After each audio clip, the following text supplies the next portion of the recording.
Roy Cooper for that wonderful introduction.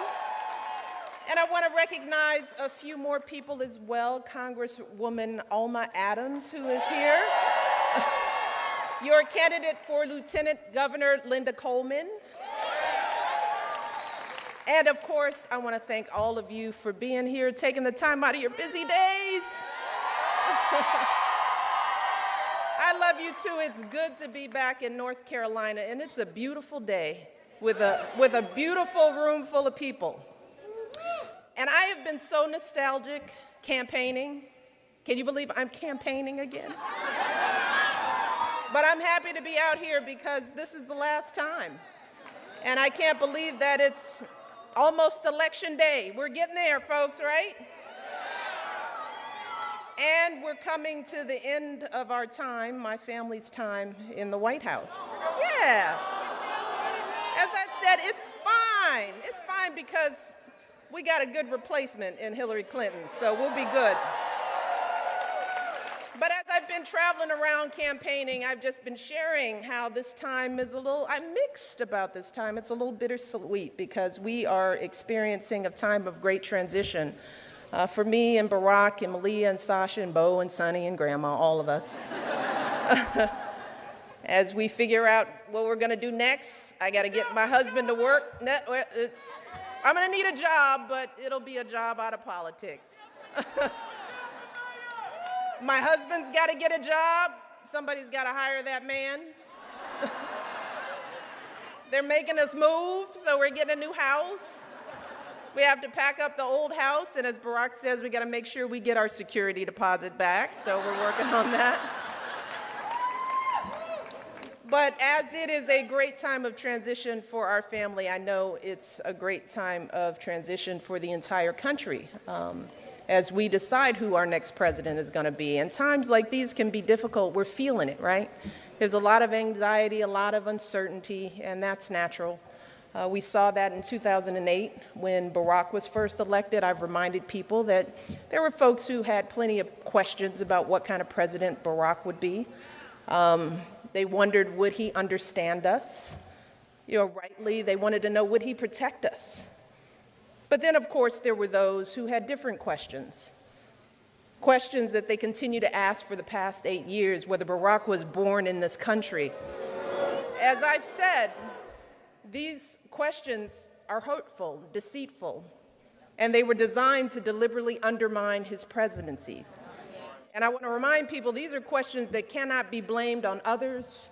They cannot be swept under the rug with an insincere sentence at a press conference.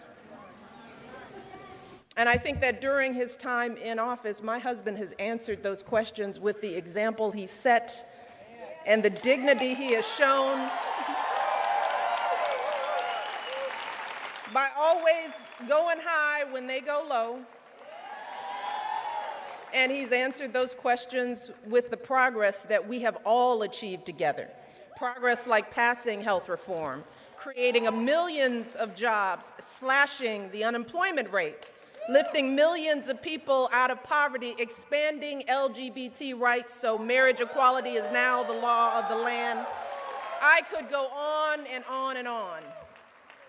But even after all this progress, it is understandable that folks are feeling a little uncertain as we face this next transition. So the question now before us all is, how do we sort through all the negativity, all the name-calling that we've been experiencing and choose the right person to lead our country forward? Well, I'm out here because I'm sharing what I think is a unique perspective that I have. As someone who has seen the presidency up close and personal, I want to share with you what I have learned about this job, watching it every day for the last 7.5 years. First and foremost, this job is very hard. I have said it again and again, it is the highest stakes, most 24/7 job you can possibly imagine. The issues that cross a president's desk are never easy. He doesn't get the easy questions. The solutions to persistent systemic challenges are never black and white. And just think about the crises that Barack has faced just these last 8 years. In his first term alone, Barack had to rescue our economy from the worst crisis since the Great Depression. He had to make the call to take out Osama bin Laden. He's had to respond to devastating natural disasters like Hurricane Sandy and so much more. So when it comes to the qualifications that we should demand of our president, to start with, we need someone who will take the job seriously. And that means we need someone who will actually study and prepare so that they understand the issues better than anyone else on their team. And trust me, we need someone with superb judgment in their own right. Because yes, a president can hire the best advisors on earth, but let me tell you, 5 advisors will give the president 5 different opinions. And the president alone always has to make the final call. We also need someone who is steady and measured, because when making life or death, war or peace decisions, a president can't just pop off or lash out irrationally. And I think we can all agree that someone who's roaming around at 3 a.m. tweeting should not have their fingers on the nuclear codes.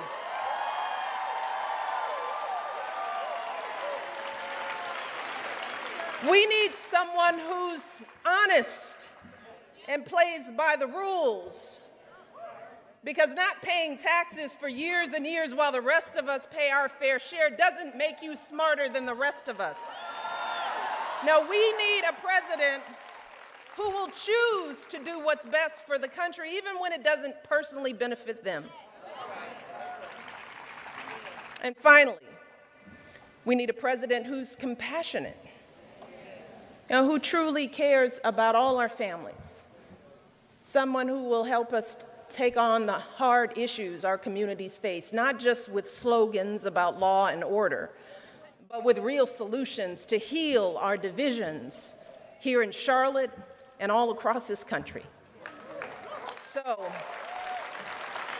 at the end of the day, as I've said again and again, the presidency doesn't change who you are. It reveals who you are. And the same is true of a presidential campaign. U.S. presidential campaigns are very long, nearly 2 years or half of one presidential term, which gives voters a chance to get to know and observe a candidate's behavior over a meaningful period of time. So, if a candidate traffics in prejudice, fear, and lies on the campaign trail, if a candidate mocks people with disabilities or folks who are sick, if a candidate implies that veterans who serve our country so bravely are somehow weak because they're dealing with the wounds of war, if a candidate regularly demeans and humiliates women, making cruel and insulting comments about our bodies, criticizing how we look, how we act, well, sadly, that's who that candidate really is. That's the kind of president they will be. And trust me, a candidate is not going to suddenly change once they're in office. Just the opposite, in fact, because, see, the minute that individual takes that oath, they are under the hottest, harshest light there is. And there is no way to hide who they really are. But see, at that point, it's too late. They're the leader of the world's largest economy, the commander-in-chief of the most powerful military force on earth. With every word they utter, they can start wars, crash markets, fundamentally change the course of our planet. So who in this election is truly ready for this job? Well, I agree. For me, there is only one candidate in this race who we can trust with those responsibilities, only one person with the qualifications and temperament for this job, and that person is our friend Hillary Clinton, without a doubt. Without a doubt. We know that Hillary's the right person because we've seen her character and commitment, not just during the campaign, but over the course of her entire life. We've seen her dedication to public service, how after law school she became an advocate for kids with disabilities. She fought for children's health as First Lady, for quality child care as a senator. And when she didn't become president in 2008, Hillary didn't just throw in the towel. No, she once again answered the call to serve and earned sky-high approval ratings. She earned sky-high approval ratings as our Secretary of State. And for those who question her stamina to be president, Hillary's resilience is more than proven. As she said in the debate last week, she's the only candidate in this race who has traveled to 112 countries, who has negotiated a ceasefire, a peace agreement, a release of dissidents, who spent 11 hours testifying before a congressional committee. Hillary Clinton is tough. See, I've watched her. When she gets knocked down, she doesn't complain. She doesn't cry foul. No, she gets right back up, comes back stronger for the people who need her most. And let's not forget that Hillary is one of the few people on this entire planet, and clearly the only person in this race who has any idea what this job entails. The staggering stakes, the brutal hours, the overwhelming stresses. See, and this is the beauty of it. She knows this, and yet she's still willing to do this job. See, because Hillary was raised to believe that she has an obligation to use her talents to help as many people as possible. And that is why she's running. See, now for me, that's dedication. That's what love of country looks like. So when I hear folks saying that they're just not feeling inspired in this election, I really have to disagree. Because right now, we have an opportunity to elect one of the most qualified people who has ever endeavored to become president. Hillary, I remind people, Hillary has been a lawyer, a law professor, First Lady of Arkansas, First Lady of the United States, a U.S. Senator, Secretary of State. See, Charlotte, that is why I'm inspired by Hillary. That's why I'm here. I'm inspired by her persistence and consistency. I'm inspired by her heart and her guts. I'm inspired by her lifelong record of service. No one in our lifetime has ever had as much experience and exposure to the presidency. Not Barack, not Bill, nobody. And yes, she just happens to be a woman.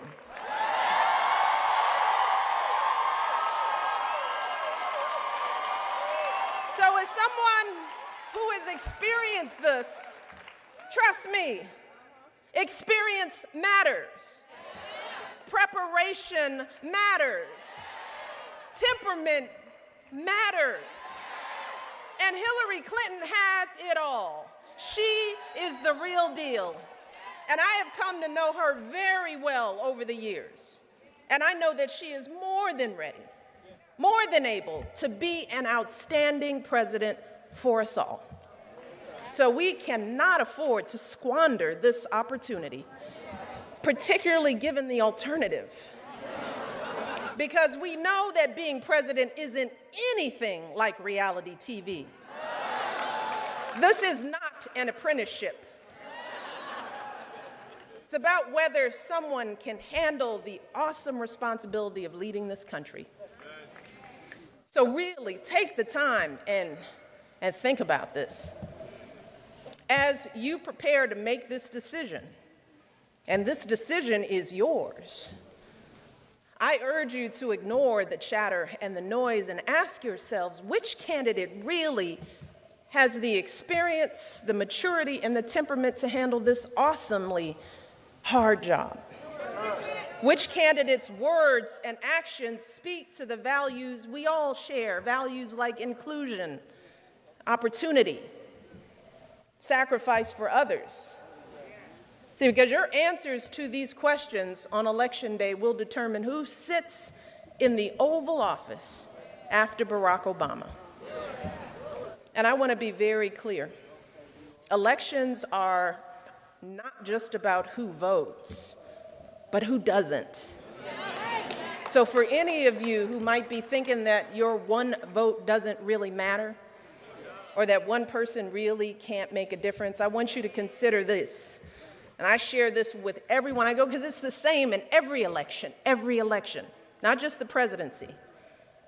But back in 2008, Barack won North Carolina by about 14,000 votes. And that sounds like a lot. But when you break that number down, the difference between winning and losing this state was a little over 2 votes per precinct.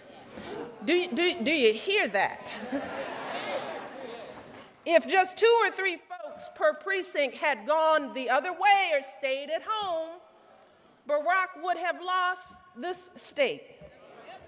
But then let's not forget what happened in 2012. Barack actually did lose this state by about 17 votes per precinct. So I just want you all to think about everybody in this room who didn't vote, everybody didn't pick up the phone, who thought I didn't feel good, I forgot, I didn't talk to my mother, I didn't pick her up, it didn't matter. What does it matter? It matters. Do you hear me? It matters. So the fact is that each of you, just in this hall, could swing an entire precinct and win this election for Hillary just by getting yourselves, your friends, your family, that's it, out to vote. Just take care of you. Find a neighbor, find a friend. You could win this. But you could also help swing an entire precinct for Hillary's opponent with a protest vote. Don't play with that. Or by staying home out of frustration. Because here's the truth. Hillary Clinton or her opponent will be elected president this year. And if you vote for someone other than Hillary, or if you don't vote at all, then you're helping to elect her opponent. And the stakes are far too high to take that chance. Remember, it's not about voting for the perfect candidate. There is no such thing.